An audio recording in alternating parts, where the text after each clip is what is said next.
Yung guys, yung logs ko guys.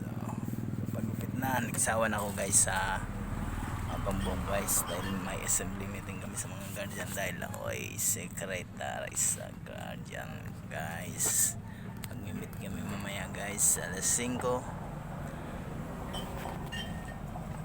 at saka napaka-peaceful guys ang boulevard guys. Ako sa labasan ng bahay namin guys.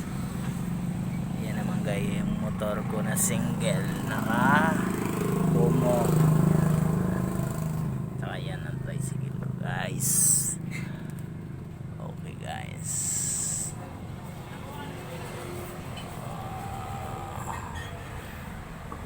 Okay guys.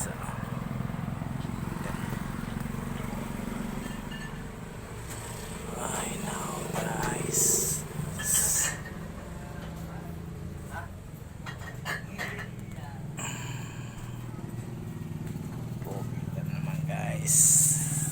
Kahit may balat guys, so okay guys, bye.